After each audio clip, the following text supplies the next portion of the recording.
अस्सलाम वालेकुम स्टूडेंट्स। अच्छा, अब हमारे पास मैट्रिक की केमिस्ट्री का है। तो इसके जो पहला चैप्टर है उसके न्यूमेरिकल मैंने सॉल्व किए हैं। ऑलरेडी बुक में भी सॉल्व है, लेकिन ये कि उसकी कैलकुलेशन के साथ मैंने सॉल्व किए ताकि आप लोगों को आसानी हो। वीडियो को पूरा देखिए। Thank you. चैप्टर 1 जो है हमारा कौन सा है? केमिकल इक्विलिब्रियम का चैप्टर है। ठीक है, केमिस्ट्री हमारी, ठीक है, न्यू बुक है। और इसका जो चैप्टर 1 है वो है हमारा केमिकल इक्विलिब्रियम। ठीक है। अच्छा, इसमें न्यूमेरिकल करने से पहले थोड़ा सा तो बता दूँ मैं तुमको कि क्या है ये चीज़। ठीक है, तो बेसिकली इसके अब ये नया चैप्टर तुम्हारा केमिकल इक्विलिब्रियम का चैप्टर है। इसके अंदर हमको जो है अपना न्यूमेरिकल वगैरह जो है मेनली हमें करना है। ठीक है, ये चैप्टर भी पुरानी बुक्स में मौजूद था लेकिन इतना हाईलाइट नहीं था, लेकिन अब इसको पूरा एक चैप्टर, पहला ही चैप्टर बना दिया गया। ठीक है, तो इसके चैप्टर के अंदर जो चीज़ तुम्हें पहले पता होना चाहिए वो है ये इक्वेशन। इस तरीके से अगर आ जाए तो ये पता होना चाहिए, ये तुम्हें पता नहीं, ये रिएक्टेंट होता है और ये प्रोडक्ट होता है। ये रिएक्ट कर रहा है और ये प्रोडक्ट है इसका। ठीक है, ये रिएक्टेंट और प्रोडक्ट कहलाता है। ठीक है। अच्छा, अब इसके अंदर रिएक्टेंट और प्रोडक्ट ही मैंने तुम्हें क्यों बताया, क्योंकि हमारे पास एक फार्मूला होता है जिसके थ्रू हमको न्यूमेरिकल्स को हल करना होता है, इक्वेशन भी दिया जाता है। ठीक है। अच्छा, उससे पहले हमारे पास ये लॉ ऑफ मास एक्शन जो है ना, ये मोस्ट इम्पॉर्टेंट है, एग्ज़ाम में आएगा ये पेपर में। ठीक है, तो इसकी आप अच्छी तरीके से करें। इसकी डेरिवेशन और जो कांस्टेंट है ना, वो दोनों आपको लाजमी करना है। ठीक है, तो ये बुक के साथ साथ हमारे पास ये दिया हुआ है। ठीक है, तो ये जो है ना हमको लाजमी आना चाहिए। ठीक है, तो हम पहले इसी से शुरू कर लेते हैं। अब हमारे पास जो मेन फार्मूला है ना इसका, वो है इक्विलिब्रियम कांस्टेंट का। ठीक है, इक्विलिब्रियम कांस्टेंट आपको पता होना चाहिए। इक्विलिब्रियम कांस्टेंट क्या होता है? इक्विलिब्रियम कांस्टेंट का फार्मूला क्या होता है हमारे पास? इक्विलिब्रियम कांस्टेंट जो है उसको हम कहते हैं Kc। ठीक है, उसका फार्मूला क्या होता है हमारे पास? Product upon reactant. अब इससे पहले जो मैंने आपको बता दिया कि प्रोडक्ट ऑफ रिएक्टेंट क्या होता है, वो आपको पीछे पता चल गया। ठीक है। अच्छा, और ये जो निशान है ना, ये कॉन्सेंट्रेशन के निशान होते हैं इसके। ठीक है, कॉन्सेंट्रेशन ऑफ प्रोडक्ट और कॉन्सेंट्रेशन ऑफ रिएक्टेंट। ठीक है। अच्छा, अब हमारे पास फर्स्ट कर लो कि कोई इक्वेशन तुम्हारे पास दी गई है कि तुम्हारे पास इक्वेशन है 2SO2। ठीक है, रिएक्ट कर रहा है ऑक्सीजन के साथ, तो क्या बन रहा है हमारे पास? ये ऐसे करके एरो का मतलब होता है रिवर्सेबल रिएक्शन है। रिवर्सेबल रिएक्शन से क्या मुराद है हमारे पास? SO3 बन रहा है। ठीक है, रिवर्सेबल रिएक्शन से क्या मुराद है हमारे पास? कि यानी कि अगर तुम यहाँ से रिएक्शन करोगी तो ये वापस ऐसे बन जाए, और अगर यहाँ से करोगी तो वापस, यानी कि रिवर्स रिएक्शन मौजूद है। ठीक है, अगर मैं इस इक्वेशन को कहूँ कि तुम इस अबव जो इक्विलिब्रियम कांस्टेंट है इसके अंदर तुम लिख के दिखा दो, तो कैसे लिखोगी? ठीक है, तो इसको लिखने का तरीका क्या है कि Kc हमारा रिएक्टेंट कौन सा है तुम्हें पता है, ये रिएक्टेंट है और ये प्रोडक्ट है। ठीक है, तो रिएक्टेंट अपॉन हमारे पास जो प्रोडक्ट अपॉन रिएक्टेंट हमारे पास इसका फार्मूला है। ठीक है, तो रिएक्टेंट हमारे पास ये है, प्रोडक्ट ये है, तो प्रोडक्ट हमारे पास क्या आ रहा है? SO3 आ रहा है। ठीक है, और जो बैलेंसिंग इक्वेशन होती है इसके साथ, वो उसकी कॉन्सेंट्रेशन आ जाती है। तो हम इसको लिखेंगे कैसे? SO3 की ऊपर 2 आ जाएगी पावर। ठीक है, कॉन्सेंट्रेशन ऑफ 2। और इसी तरीके से नीचे आप कैसे लिखोगी कि SO2 और ये आ गया 2। ठीक है, और इसके ऊपर कोई नहीं है तो इसको आप ऐसी कॉन्सेंट्रेशन के साथ लिखो। ठीक है, समझ में आ गया?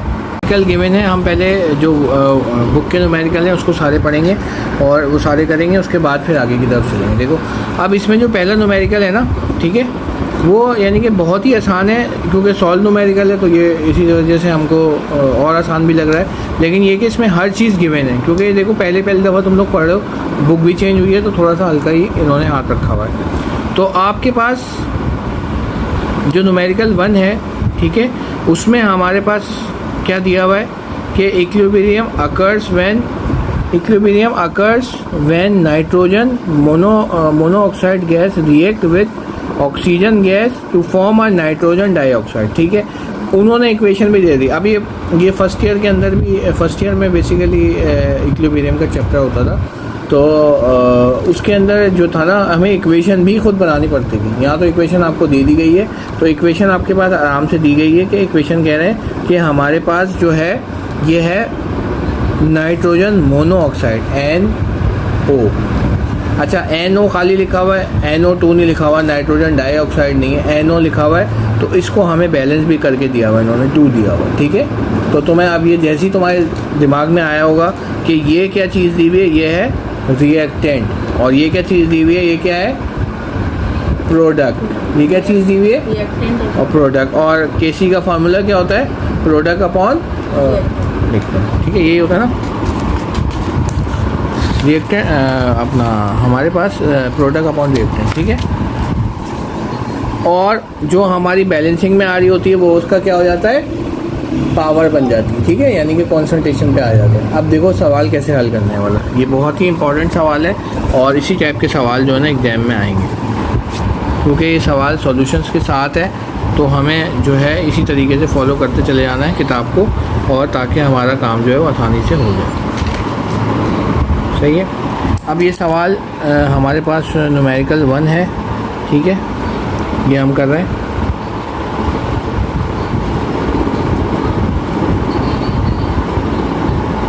न्यूमेरिकल 1, ठीक है।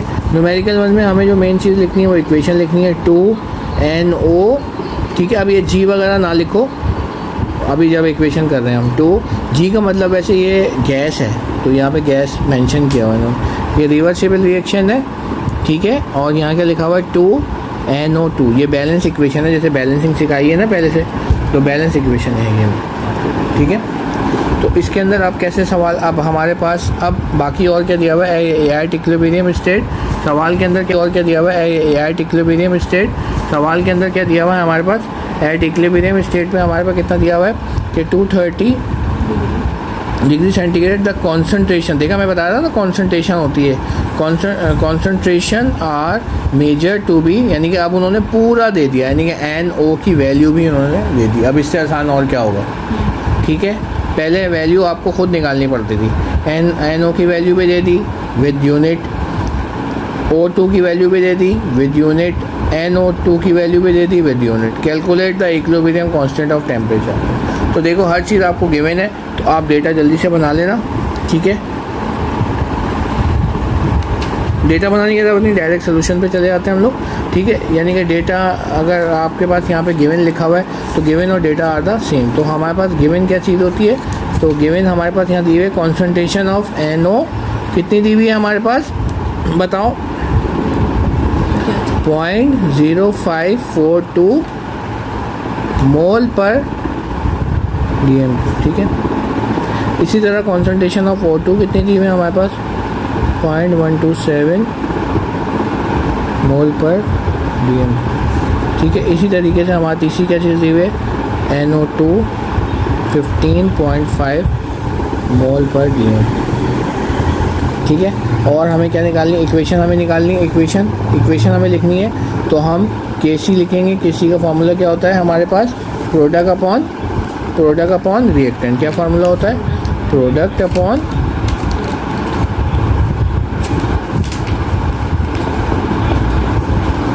अब तुम्हें पता है कि प्रोडक्ट क्या है और रिएक्टेंट क्या है, लेकिन अभी हम इसको किस शक्ल में लिखना है, तुम्हें किस शक्ल में लिखना है इसको, इक्विलिब्रियम कांस्टेंट की शक्ल में लिखना है आपको, ठीक है।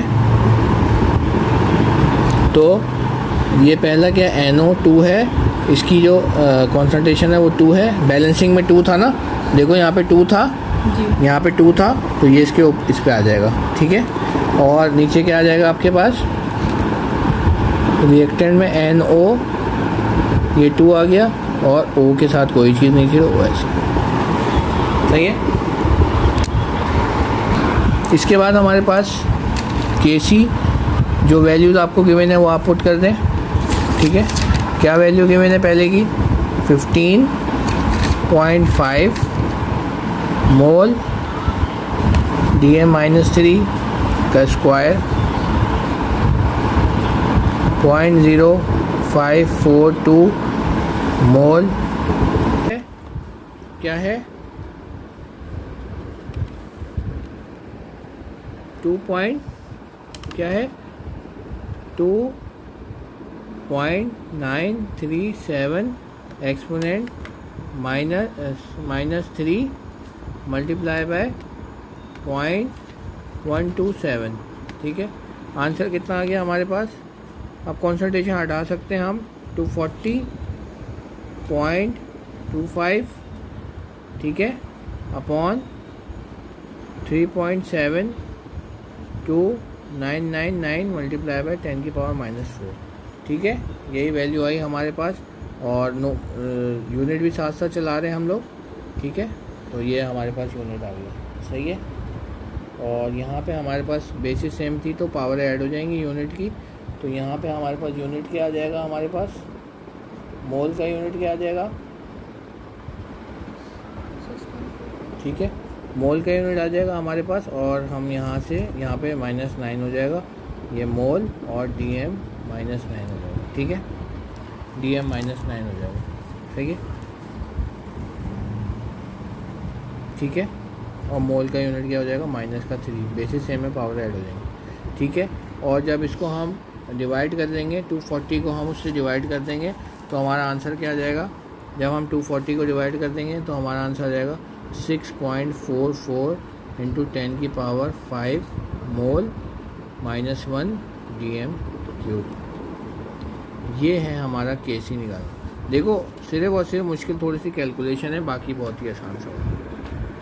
कॉन्सेंट्रेशन का मतलब तुम्हें पता है कि वो स्क्वायर हो जाएगी टर्म, यूनिट लेके साथ साथ चलना है। ये यूनिट जो है वो मल्टीप्लाई होते हैं, ये तुम्हें पता है। ये यूनिट इसकी पावर हो जाती है। इसको इससे मल्टीप्लाई करना है पहले, जो आंसर आएगा, फिर उसको इससे डिवाइड करेंगे तो हमारे पास पहले हम इसकी कॉन्सेंट्रेशन निकाल लेंगे, स्क्वायर ले लेंगे, फिर इसको मल्टीप्लाई करेंगे तो यहाँ जो आंसर आएगा उसको डिवाइड करेंगे तो हमारे पास आंसर। यूनिट भी देखो, यहाँ से ये 3 है, ये ऊपर चले, यहाँ पे 2 है, तो हमारे पास यूनिट जो है वो 1 कम हो जाएगा, और यहाँ पे 6 है और यहाँ पे 9 है, तो ऊपर जाएगा तो माइनस प्लस हो जाएगा, तो हमें -3 बच जाएगा, यूनिट +3 बच जाएगा। ठीक है, ये है तरीके का। इसके बाद हमारे पास केसी जो वैल्यूज आपको गिवन है वो आप पुट कर दें। ठीक है, क्या वैल्यू गिवन है पहले की 15.5 मोल dm-3 का स्क्वायर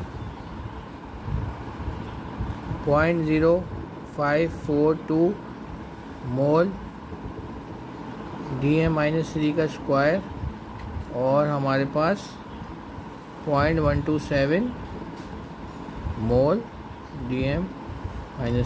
ठीक है, आपने सारी वैल्यूज़ आपने पुट कर दिया। सही है, अब इसको सॉल्व करने का तरीका क्या है। अब हम क्या करेंगे, 15.5 को ये स्क्वायर लिखा हुआ है, स्क्वायर का मतलब है हम 15.5 को 2 दफ़ा मल्टीप्लाई करेंगे। तो जब मल्टीप्लाई हम करेंगे कैलकुलेटर से तो हमारा आंसर कितना आएगा 240.25। इसी तरीके से हमारा जो था वो यूनिट भी चेंज हो जाएगा। ठीक है, मोल dm ये मल्टीप्लाई हो जाएगा तो ये हो जाएगी -6 पावर हो जाएगी इसकी, और अपॉन, ठीक है, और ये मोल भी स्क्वायर हो जाएगा।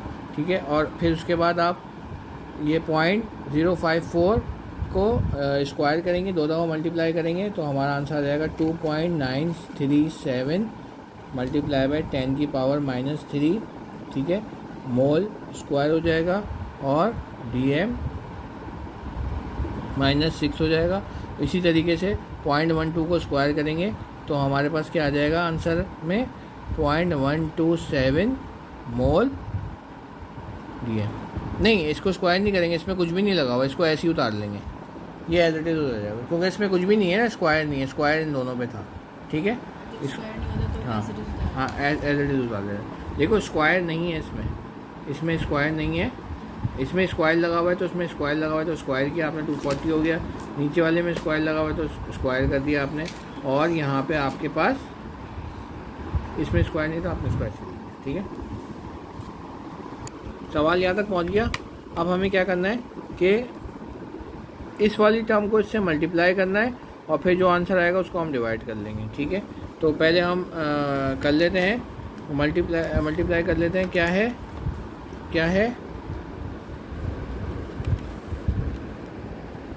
2 2.937 0.937 एक्सपोनेंट -3 मल्टीप्लाई बाय 0.127। ठीक है, आंसर कितना आ गया हमारे पास। अब कौन सा नंबर 2 है जो हमने न्यूमेरिकल नंबर 1 किया था, उसका न्यूमेरिकल नंबर 2 देखो। सेम आप इसकी चीज़ को तुम देखो, सेम हमारे पास वही सवाल है। इसके अंदर इक्वेशन भी गिवन है, मैंने जैसे बताया था कि ये हमारे पास जो पहले आता था उसके अंदर हमारे पास इक्वेशन वगैरह भी सिर्फ गिवन होती थी। तो उसमें हम क्या करते थे कि बाकी ये जो चीज़ें इसमें बिल्कुल एक हलवा बना के दे दिया है ना आपको, सीधा सीधा हर चीज़ दे दी है, इस तरह नहीं होता था। तो हमें यहाँ पे इक्वेशंस लिख के उसके नंबर ऑफ मॉलिक्यूल से मल्टीप्लाई करके फिर हम इक्वेशन में डालते थे, जो फार्मूला इसका केसी का प्रोडक्ट अपॉन डेट। ठीक है, लेकिन अब इसके अंदर डेटा बनाया हुआ, सोल्यूशन जिस तरह किया हुआ है हम उसी तरीके से पेपर में भी करेंगे और अभी भी करेंगे। ठीक है, तो आपके पास इक्वेशन दी हुई है Fe + 3 + 4Cl, रिवर्सिबल रिएक्शन हमें दिया हुआ है FeCl4। ठीक है, और ये AQ का मतलब है एक्वा सोल्यूशन है। ठीक है, तो ये इक्वेशन में आप ये ना भी लिखें तो आपको मसला नहीं है अभी जब हम सोल्यूशन कर रहे हैं। ठीक है, और बाकी चीज़ें भी हमको गिवन है। तो स्टार्ट करते हैं इसकी इक्वेशंस के साथ किस तरीके से इसको सॉल्व करना है। ठीक है, सबसे पहले तो हमारे पास क्या दिया हुआ है, इसकी जो इक्वेशन दी हुई है उसको हम लिख लेते हैं। ठीक है, इक्वेशन क्या दी हुई है हमारे पास, न्यूमेरिकल नंबर 2 है हमारे पास।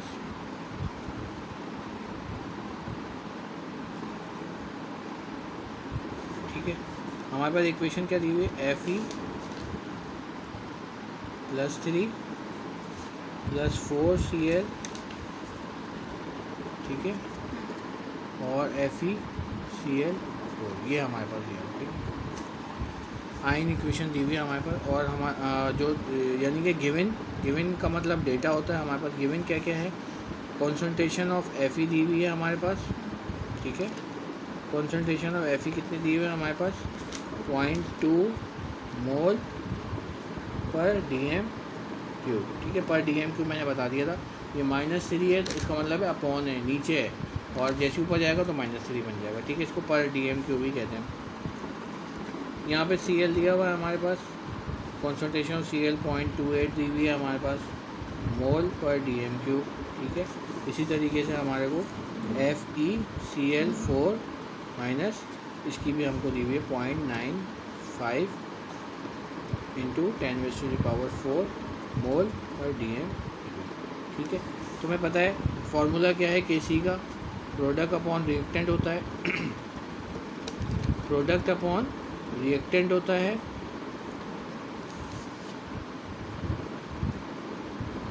अच्छा, प्रोडक्ट अपॉन रिएक्टेंट इक्वेशन में तुम्हें पता है प्रोडक्ट क्या होता है हमारे पास, ये ठीक है, ये रिएक्टेंट है हमारा और ये प्रोडक्ट है हमारे पास। ठीक है, तो हमारे पास जो इक्वेशन है उसको अभी कॉन्सेंट्रेशन की शक्ल में हमको लिखना होता है।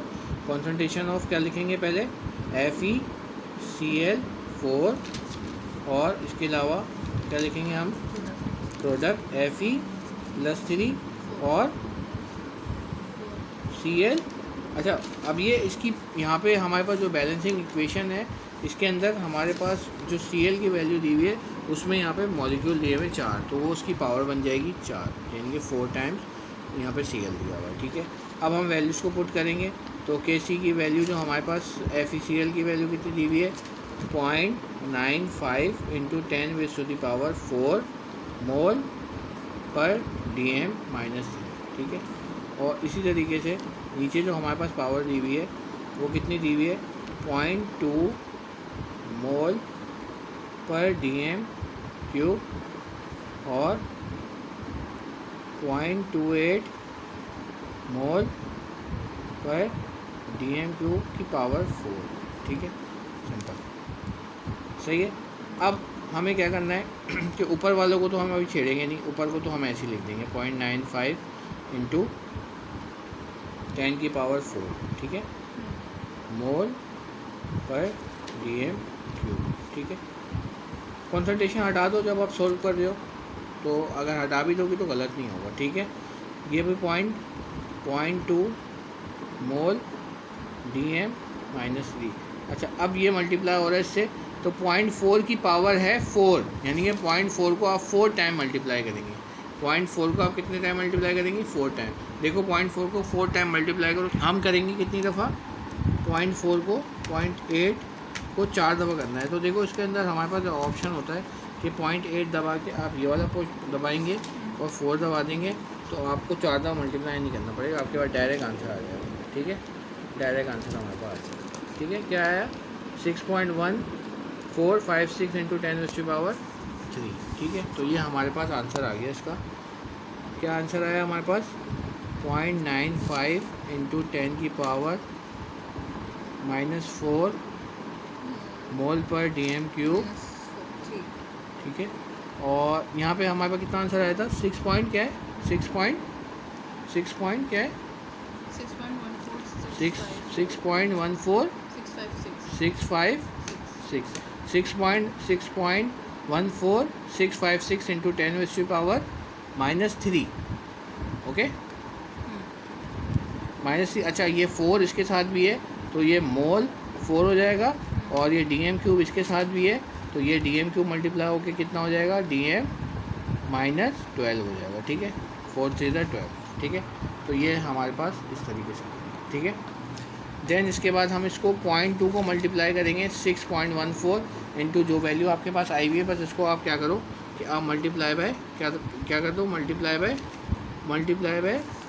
0.2 कर देते हैं, मल्टीप्लाई बाय 0.2 कर देते हैं हम लोग। ठीक है, 0.2 किया तो हमारे पास आंसर कितना आ गया 1.229312। ठीक है, इंटू 10⁻³ ठीक है, तो हमारे पास ये आंसर आ गया, इनके मल्टीप्लाई आ गया। ठीक है, हमने मल्टीप्लाई किया तो ये आंसर आ गया। अब देखो यूनिट की कंडीशन देख लो, यूनिट असल यूनिट का सीखो। ठीक है, जब हमने वहाँ पे 4 से मल्टीप्लाई किया था तो 4 3 12 हो गया था। ठीक है, 12 हो गया था। यहाँ पे देखो 12 हो गया था जब हमने मल्टीप्लाई किया था। ठीक है, जब हमने मल्टीप्लाई किया था तो 12 हो गया था। सही है, ये 12 हो गया था, और पहले वाले यूनिट की पावर जो DM³ था वो -3 था, और लास्ट वाला था -12। ठीक है, और इसी तरीके से मोल की यहाँ पे 1 पावर थी, पहले वाले में 1 पावर थी। ठीक है, ये 1 पावर थी, और यहाँ पे कितनी थी 4 पावर थी। तो ये दोनों मिला के बेसिस में पावर ऐड हो गई, ये पावर 5 हो गई, और ये -3 में से -3 और -12 मिलके 15 हो गई पावर। ठीक है, तो हमारे पास आंसर क्या आ गया, ये आ गया। ठीक है, ये -15 हो गई, ये पावर 15 हो गई, 5 हो गई, ये -15 हो गई, ये DM³ ऐसी था, और ये सीधा। अब सिंपल इसको हम इससे डिवाइड कर देंगे। ठीक है, अब यहाँ पे यूनिट की कन्वर्जन देखना, यहाँ पे ये मोल की पावर 5 है और यहाँ पे मोल की पावर है 1। ठीक है, तो 1 से अगर मैं इसको काटूँ तो यहाँ पे बचेगा 4। ठीक है, यहाँ पे 4 बचेगा, और ये इसको अगर मैं ऊपर लेके जाऊँगा तो ये 15 जो है वो, अच्छा अब यहाँ पे कर लेते हैं, चलो अगर तुम्हें समझ में नहीं आ रहा तो मैं इसको डिवाइड करता हूँ, तो मेरा आंसर कितना आ जाएगा 7.72 इंटू 10⁻⁻² आ जाएगा आंसर। ठीक है, अब देखो मोल की कन्वर्जन कैसे होगी। मोल हमारे पास कैसे होगा, ये मोल ऊपर 1 मोल था। ठीक है, जो हमारे पास ये मोल था, ये ऊपर जाएगा तो ये हो जाएगा मोल, ये हो जाएगा, ये 4 था ना, ये -5 बन जाएगा। ठीक है, और ये DM ये -3 यहाँ मौजूद था, और ये ऊपर गया तो ये DM15 हो गया प्लस का। ठीक है, ये 7.72 इंटू 10⁻²। अच्छा ये बेसिस से में पावर ऐड हो जाएंगी, ये -5 है और प्लस का 1, तो क्या बच जाएगा -4 बच जाएगा। ये प्लस का 15 है और ये -3 है, तो बेसिस में पावर ऐड हो जाएगा, ये DM कितना बच जाएगा 12 बच जाएगा। तो देखो यहाँ पे KC की वैल्यू किस तरीके से आई है। ये है असल फार्मूला, तुमको समझने वाली बात कि ये आंसर कैसे आ रहा है। खाली आप डिवाइड तो आपको आता है, सिंपल तो डिवाइड करके आंसर ले, लेकिन असल आंसर आपको ये वाला लेके आता है। तीसरा वाला खुद से करना, तीसरा वाला सेम है। तीसरा वाले में देख लो इक्वेशन दी हुई है। ठीक है, इक्वेशन आपके पास दी हुई है, सब चीज़ें आपके पास गिवन है। ठीक है, सिंपल आपको वही फार्मूला लगाना है, प्रोडक्ट अपॉन रिएक्टेंट वाला फार्मूला लगाना है, वैल्यूज। अच्छा अब यहाँ पे एक छोटी सी चीज़ चेंज है, यहाँ पे हमको जो उन्होंने कहा है कि हमको यहाँ पे क्या पूछा है, इन्होंने NO की वैल्यू पूछी है। ठीक है, NO का स्क्वायर जो हमारे पास दिया हुआ है। ठीक है, नाइट्रोजन ऑक्साइड जो है हमको उसकी वैल्यू जो है वो निकालनी है। ठीक है, तो तो इसके अंदर फिर हमको जाहिर सी बात है कि जो हमारे पास नाइट्रोजन और ऑक्सीजन जो है, जो मल्टीपल ऑफ नाइट्रोजन ऑक्सीजन, ये जाके इससे मल्टीप्लाई हो जाएगा, ठीक है। तो इक्वेशन हमारे पास चेंज हो जाएगी, Kc equals to concentration of N और कॉन्सेंट्रेशन ऑफ O, और ये वैल्यू हमको निकालनी है सर, ठीक है। तो फिर आपके पास जो Kc की वैल्यू गिवन है, Kc की वैल्यू जो गिवन है वो हमें तीन चीज़ें इसमें मल्टीप्लाई होंगी। Kc की वैल्यू भी मल्टीप्लाई होगी, ये वाली भी मल्टीप्लाई होगी और ये वाली भी मल्टीप्लाई होगी, तीन वैल्यूज देखो आपस में मल्टीप्लाई हो रही है, ठीक है। और यहाँ पे जो वैल्यू हमारे पास आ रही है ना, वो हमारे पास NO2 की आ रही है, ठीक है। तो हमको या तो स्टेप में ये कर लेते हैं कि इन तीनों को मल्टीप्लाई करो, ठीक है। फिर जो आंसर है फिर रूट ऑन बोथ साइड करके यहाँ से NO की वैल्यू आप निकाल दो, और जो आंसर आएगा उसको रूट निकाल दोगे तो ये आ जाएगा मोल। ये सिंपल है, करने की कोशिश करना, नहीं होगा तो फिर मैं खुद करूँ। पहले सबको मल्टीप्लाई किया और रूट फिर लिया, क्योंकि हमको NO स्क्वायर नहीं चाहिए, NO चाहिए, खाली नाइट्रोजन ऑक्साइड की वैल्यू चाहिए। तो तुम्हें पता है ना रूट की वैल्यू 1/2 होती है, रूट से स्क्वायर कर दिया आता है, तो इस तरह वैल्यू निकल के आ जाएगी, ठीक है, सिंपल। तो इस तरह का ये तीनों सवाल तुम्हारे कंप्लीट हो गए। बाकी ये कि अब हमारा जो है ऑलमोस्ट इसका ख़त्म हो गया, तो बाकी जो एग्जाम्पल्स हैं वो हम थोड़ी थोड़ी देख लेंगे, बाकी करते हैं, ठीक है। ओके, अल्लाह हाफ़िज़।